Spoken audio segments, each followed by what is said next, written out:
উদ্দেশ্য হলো সারা বাংলাদেশে আজকে মানববন্ধন চলছে। খুলনায় তা পিআর পদ্ধতি সহ 5 দফা দাবি, অর্থাৎ পিআর পদ্ধতিতে জাতীয় সংসদ নির্বাচন, এরপর আমাদের হলো জুলাই সনদ আইনি ভিত্তিতে বাস্তবায়ন করা, এরপর হলো আমাদের যে দাবি আছে নির্বাচনের আগেই প্লেইং ফিল্ড তৈরি করা, এবং আমাদের যে এই দোসর যারা আছেন, আওয়ামী দোসর, ফ্যাসিবাদ যারা দোসর আছেন, জাতীয় পার্টি সহ 14 দলকে নিষিদ্ধ করার দাবিতেই হলো আমাদের আজকের এই দাবি।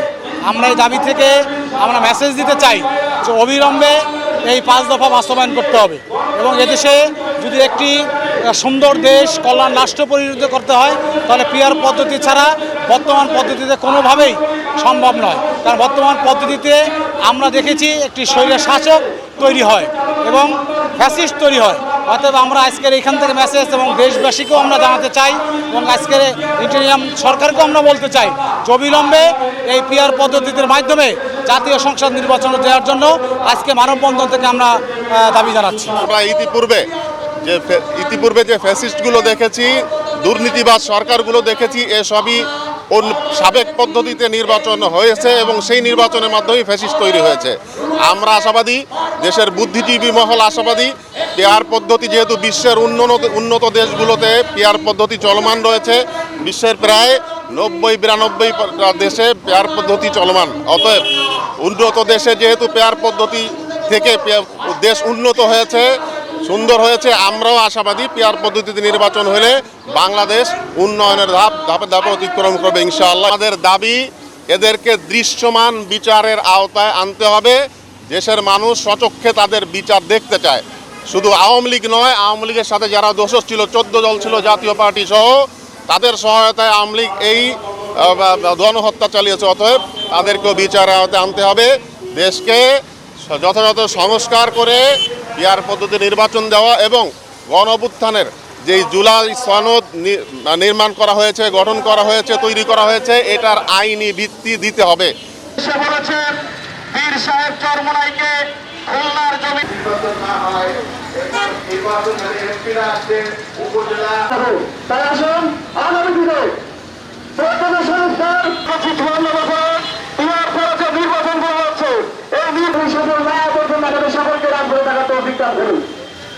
জনগণের আকাঙ্ক্ষা অনুযায়ী জামাত ইসলামীর কেন্দ্র ঘোষিত এই 5 দফা কর্মসূচি,